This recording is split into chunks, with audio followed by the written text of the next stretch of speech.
You pack the sunscreen, the beach towel, the sunglasses, the travel guide, and you head out on holiday to paradise. Except your idea of heaven is now the locals' very idea of hell. Why are more and more of the world's beauty spots trying to ban tourists who bring in millions of dollars each year? This is Roundtable. I'm David Foster.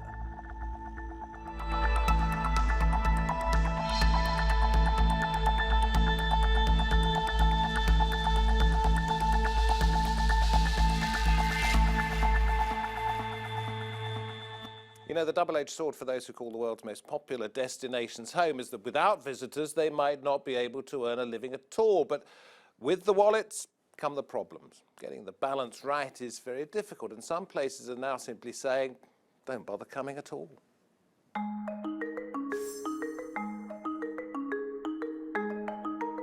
Every year, millions of us pack our bags to travel the globe. But as holidays become cheaper and more people flood into tourism hotspots, what is the effect on the locals? Are holiday makers ruining some of the world's most popular destinations? Budget airlines and cheaper accommodation mean even more of us are travelling abroad. Last year saw international tourism rise by 7% to reach over 1.3 billion people worldwide. But while it may be good for business, it's not much fun for the people who live in travel hotspots. Residents on the Spanish island of Mallorca say they're being overrun. Es una isla que vive de turismo, lo que se necesita es que sea un turismo más consciente, que sepa más lo que hace, que respete más todo, las personas, el ambiente, las casas y claro, hay demasiado turismo, pero se tendría solo que controlar, pero no eliminarlo. Social media such as Instagram and travel blogs are also fueling the industry. Millennials are making world experiences a priority with the rise of terms like bucket list and wanderlust. Popular locations have even become known as Instagrammable. So-called over-tourism has led to demonstrations in travel favourites such as Spain. El turismo es muy necesario en Barcelona, pero estamos a favor del turismo legal, del turismo que se aloja en hoteles, del turismo que se aloja en hostales, del turismo que respeta a los vecinos. Yo cuando voy a otro país no molesto a los vecinos. Increasingly, signs discouraging tourists are popping up across Europe and further afield. Strains on the industry are also beginning to show. Thailand's famous Maya Beach closed earlier this year due to the damaging effects of overcrowding. ผลกระทบที่เกิดขึ้นจากการท่องเที่ยวจำนวนมากเนี่ยมันมีผลกระทบทางตรงกับทางอ้อมนะครับทางตรงนี่ชัดเจนก็คือเรือเข้าไปเยอะมากตะกอนฟุ้งกระจายทิ้งสมรมปะการังนักท่องเที่ยวจำนวนมหาศาลไปเหยียบปะการังบ้างเก็บของที่ระลึกเก็บปะการังเศษปะการังเป็นที่ระลึกบ้างจับสัตว์น้ำมาเล่นให้อาหารปลาโอ้โหเยอะแยะมากมาย In New Zealand, there's mounting pressure on the government to address waste caused by freedom campers. And in Venice, locals say they're being driven out by mass tourism. But how can popular travel destinations manage the impact of tourism when the industry is also a strong economic driver? Places like Mallorca have all but banned cheaper accommodation like Airbnb to ease the strain on local housing. Tourist taxes are also being used to limit numbers. Tourism has traditionally been seen as a benefit. It brings in money and jobs. But is there a dark side to this revenue generator? What's the price to pay for too much tourism? All right, we go to Venice, not in person, I have to say. That might be a problem because of the numbers, but via Skype we can talk to Lydia Ferrasuk, president of Venice chapter of Italia Nostra, Italy's leading heritage group. Elizabeth Becker's in Washington, D.C., author of Overbooked and the Exploding Business of Travel and Tourism. Charlie Wilde with me in the studio. Co-founder of the Travel Project, and Sally Felton, Chief Executive Officer at the Travel Foundation, a charity that tries to make tourism a little bit more sensitive, is what I would say. Sally, thank you all very much for joining us. Lydia, let me come to you first of all. August, the big numbers arriving. Are you dreading it in Venice? It's terrible in Venice because we have 30 million tourists and we are only 50,000 inhabitants. So tourism is a sort of new plague because as in the medieval times, the plague, the Black Death, destroyed and killed two or three parts of the inhabitants. Here in Venice, and now in the last 60 years, we lose two-thirds of inhabitants. So now we are a very tiny little village, and we don't have, we can find houses to rent. Our sons have to go abroad or in the mainland to find jobs, or they only do waiters. So This what's is the only answer? Do you ban tourists? Do you tax tourists? Do you get rid of them and then you have no money? Well, what are you going to do? No, but well, there was also another, some years ago, there was a more balance between tourists and traditional activities. For instance, you see this necklace that I have, it's made by bead, all Venetian bead. Now the fabric, the factory has been closed and it has been made an hotel of it. So it has to be a balance, and it has to be some law of the state, the Italian state, that can help economically this another economy to limit the inflow the date prepaid. This is very important. Okay, so I'm going to ask Elizabeth, because she's studied this in other places as well. We talk about Barcelona, that's basically said, we don't want you to come here. A, what has led to it? And secondly, what do you do about it? Toxic tourism. Well, the interesting thing to discover about tourism when I was doing the research was that it was not taken seriously for so many years. It was considered a hobby and not an industry, and now it's one of the biggest in the world. So a place like Venice, the city government, the national government, the regional government did not listen to complaints from citizens like Lydia, and allowed, for instance, cruise ships to dock right there. They watched as the local industries disappeared, as she just said, and did nothing that a normal government would do to protect it.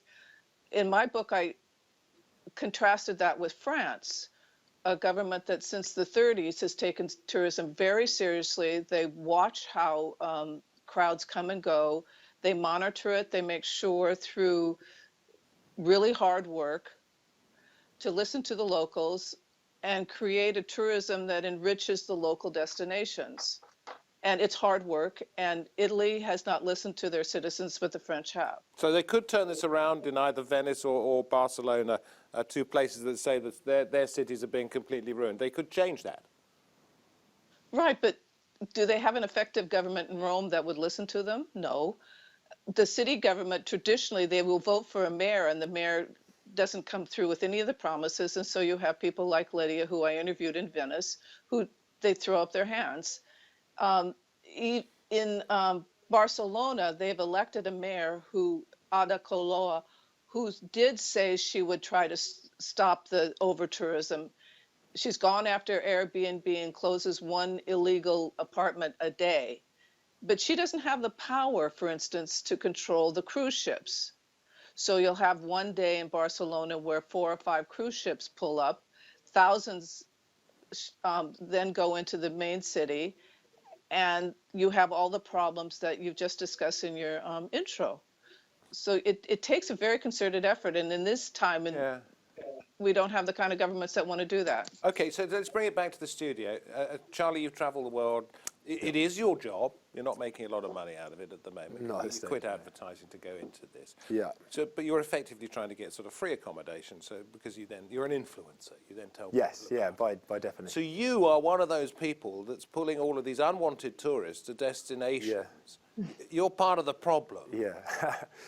Yeah. I guess. You're blagging as well as blogging. Yeah. I mean, I guess. Wow. Where do we start with that? Okay. So.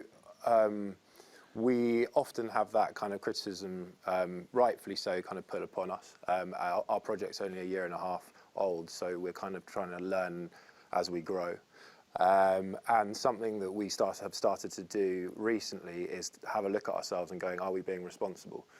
We've got the label of influencer. I always do that for influencer because I find it a strange Yeah, term. I get what you mean. Yeah. But ultimately that means we're influencing the decision making of others. So we're having these amazing trips, which we're very lucky to have, but we're also affecting where people choose to go on holiday.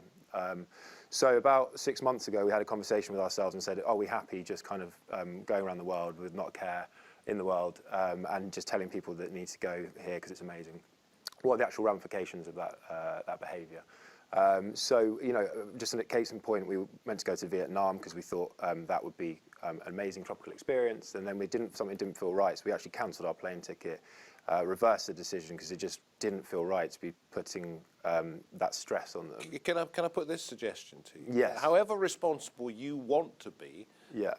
and try to be, people are going to want to copy you and not necessarily do it in the same responsible way. Yeah. Therefore, no matter what you do, if you are in quotes an influencer, you'll Yeah. be influencing others, and that only adds to the problem. Yeah, I again, we'll hear that sort of argument. I've heard it before, and I suppose again, sort of do a bit of soul searching about, you know, your behaviour and how it affects others, and are you being responsible? Yeah. And Jess, my girlfriend, and I, who started the project, we kind of come back to the idea that the social media boom is here to stay for a little while at least. It's not going to go away.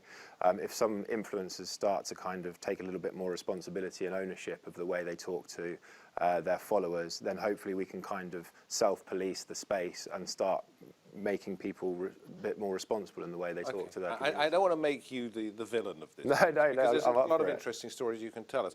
But Sally, what do you make of what he said? I mean, he's pulling people to places that perhaps can't cope with extra numbers. Possibly he is, but he's also talking about a different type of tourism, which is about sort of authentic experiences and being able to appreciate a positive interaction with the hosts in those destinations. But I don't think all of the blame can be put on that. I think very much when it comes to tourism, if the authorities that manage a destination or oversee a destination are not actually planning for and managing tourism as it's happening, then that's just as big a part of the problem. See, they've been caught by surprise, haven't they? But they should not be surprised that they've been caught by surprise, because we've seen numbers growing enormously the last 20 or 30 years. So they've been idiotic. Places that aren't ready for this, in a sense, haven't they? I think that they've probably been complacent, and I think that they're probably tracking the wrong kind of results. I mean, just looking at tourist numbers is not necessarily going to tell you whether or not those tourists are bringing positive impacts as well as negative impacts, and what's the balance between those two things. And I think that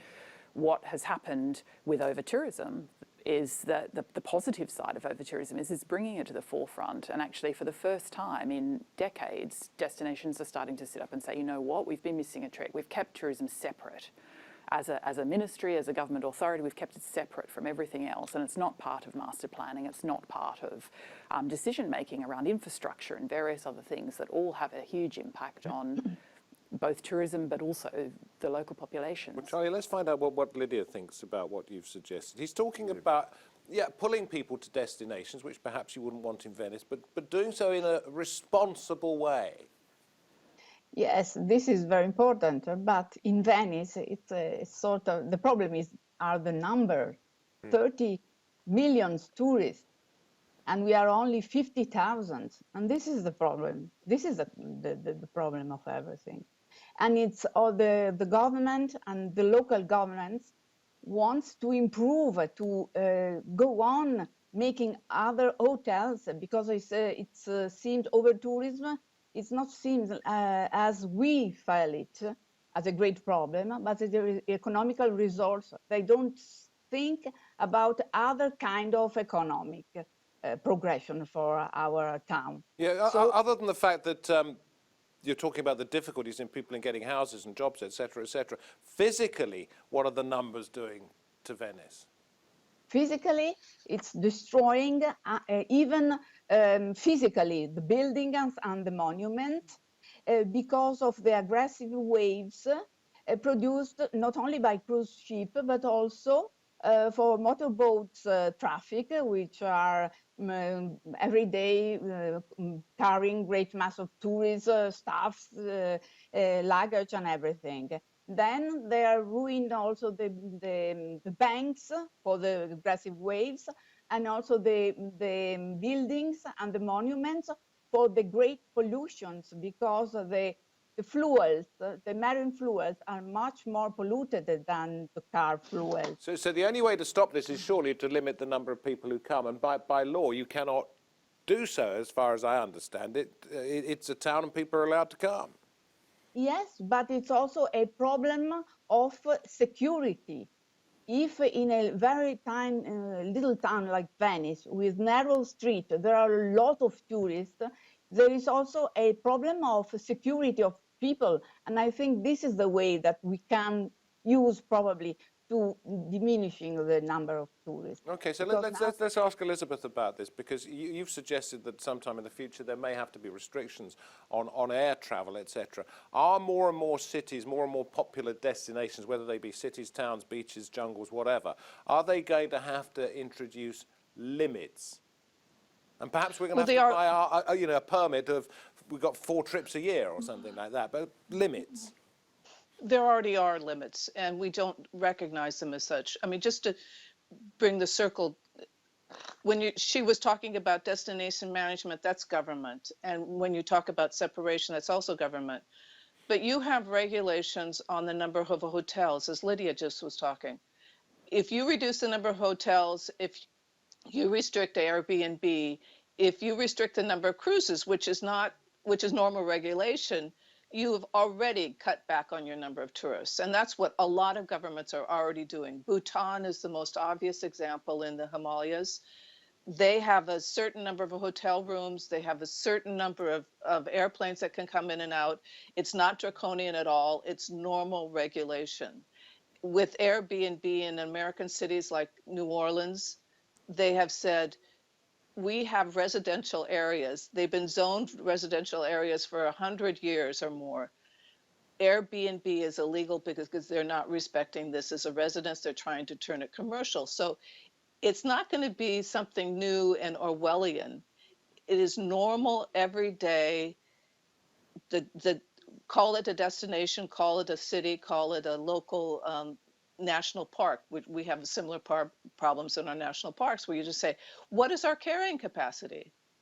This is like having a dinner party where you have enough room for 12 people and 12,000 show up. So this is not. Yeah, because your food's so good, or your in this case the beach is so good. Yeah. Sally, you were nodding. I don't know, maybe you just wanted to agree with what Elizabeth's saying, or whether you've got something else on your mind about this. No, I just think that, I think there's lots of different types of tourism, and every type of tourism has the ability to bring in positive benefits and have a negative impact. So you can't say one's bad and one's good. They all can be a combination of both. So you need a little bit of everything. You need a diverse tourism mix, because things change, and in countries that are reliant on tourism, you don't want them to be just reliant on one type of tourism and have that disappear. So, of course, the other thing is it becomes a horrid experience if you're there with hundreds of thousands of others. Tourism, you lose that kind of cosmopolitan style of thing. So I feel like it's actually about destinations being able to understand what are the different types of tourism, to measure what's positive, what's negative from each one, and work out how much of each type of tourism they want, and they get to set the scene as to say, this is what we're going to let in, and this is the number of hotel beds, this is the number of cruise passengers, this is the number of Airbnb. And Charlie, you must talk to a lot of people who organise these things. Do you see this happening? In terms of more responsible relationships between influencers and governing bodies? Not just influencers, but tourist numbers and the people who should or shouldn't allow them in. No, you don't see it all that much. I mean, from my perspective, I always say it's a bit of a Wild West scenario where there's no real laws or rules. There's no one kind of telling you what you can and can't do, and I genuinely see that that's a problem. Well, I think that's what Sally was saying, is it has to happen. It has to happen, but from a sort of influencer, again, I'll do that, perspective, we're sort of self-governing ourselves. We're listening to criticism, listening to people who are experts on the subject, and trying to evolve and adapt our approach in order to kind of progress this space to be a little bit more responsible. Gone are the days where it's kind of people just want to go on holiday and leave with only a tan. People out now have a little bit more of an interest in integrating with local cultures, and I think that's a good thing. If we can try to change the conversation from an influencer perspective to be more focused around that, I personally believe that's a positive. Is it because holidays have become cheaper, or is it because Yeah. we're told we live in tough times? It's if about, you're a young person, there's actually more disposable, or what? Yeah, I think it's connectivity on several levels. So you've got it's cheaper, so from an accessibility standpoint, it's easier. But also from things like Instagram and social media, you can see these amazing exotic places around the world, and people want to go there. And I think that's, on a basic level, that's it. And Elizabeth, I don't know, I saw you moving your head. I don't know whether you were disagreeing or what, or just a bit uncomfortable because of the heat in Washington. No, we're very comfortable in Washington. No, I was nodding in the sense that it's also numbers in terms of human beings on this planet. There are over 7 billion now. And we did not have the right to travel the world until the end of the Cold War and the beginning of globalization. And that's a geopolitical moment that people sort of don't understand in a way, because this is the first time in modern history, the 21st century, where all the borders are open. Some of us are old enough to remember that Asia was essentially was not open to us. China, Vietnam, no. The Baltics weren't open, Eastern Europe. And there was a question of technology of, even with the borders open, how do you travel? So it's taken a lot. Yeah, and I would argue, I'm just wondering why, if there are so many places you can go to in a very big world, so many more of them seem so much more crowded. because of the commercial aspect. And I think that's one point we haven't quite hit yet. Who is making money from this? And that's where you get a lot of the anger in the locales where they have over tourism. There's a setup where where do the cheap flights go? Where's the most accommodations? And that is a commercial decision. So it's international corporations who are making a lot more money off of Venice than the locals, for instance. And whenever you do a study, there's been any number of studies, who's making money? And it's often not the destination. And the destination often doesn't have control over how many people can come. And so that's why it's a larger problem. Okay, so let's go to Venice. And Lydia, if that is the case, why are the Venetians not getting their cut, their share of your natural resource? Well, because we are ruled by people and politicians that lives in the mainland, because the politicians, we have our city, that is Venice, which is linked in the same municipality with the mainland, and the electoral is there. So they decide, and they decide to exploit the tourism. They decide to make much hotels, and Venetians are very few and without power. Yeah. This is a great, sad, but really situation. Elizabeth has mentioned this in her book, but Charlie, Sally, back in the studio, isn't it the duty of people such as you keep saying, influencers, to tell those people who read, what did you describe it as, an Instagram-powered adventure? Yeah. To tell the people who follow you, yeah, that this is what's really going on. Yeah. Well, I mean, I think what we try to do, and we do put quite a few hours and effort into it because we believe in it, is give people a full, as much of an in-depth experience through our pictures and our videos. And would you tell them, for instance, that...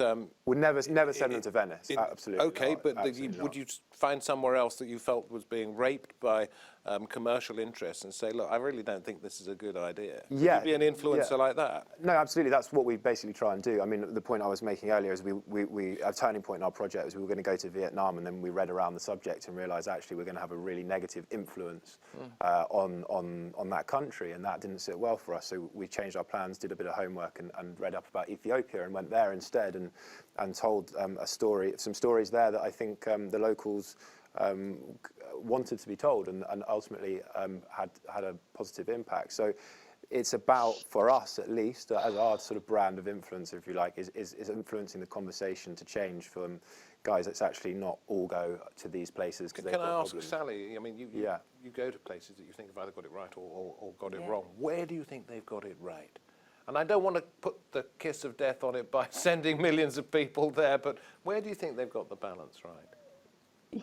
You know, that's a really difficult question. I've been to so few destinations where I've actually seen that. I think that some people have it more right than others. Some people are still testing it out. I think wherever you've got countries that are actually really thinking about and integrating tourism into the way in which they manage their country, they're giving local populations a voice, and you see that happening in some places, but then you don't see them managing infrastructure. So I feel like I don't think I could name one destination that is actually really holistically looking at tourism and thinking about how it could be best managed. I can't name one. So what we've got to do is just keep talking about it, really, and that's your responsibility, Elizabeth, your responsibility, Lydia too. I'm sorry, but we could talk about this for hours and hours. We have to sort of pretty much wrap it up at this particular point, not least because you've all got better places to go than be on television with us. You all live in either other wonderful destinations, or you're about to head off on your holidays. It is August. Thank you very much indeed, Lydia. Thank you, Elizabeth. Thank you very much, Sally and Charlie. Where are you off to next? Scotland. Okay. Watch out for the midges this Yeah, time no, of year. that's On the okay. west coast. You're okay on the east coast. Yeah. Good tip. Okay, Lydia, I've got, they'll vouch for it. I've got my shorts on, I've got my camera packed, I've got my sunscreen out, and I'll see you in a couple of hours' time, if you'll put up with me. Thank you very much. Thank you for watching. I hope to have your company next time. From me, David Foster, and the Roundtable team. Goodbye for now.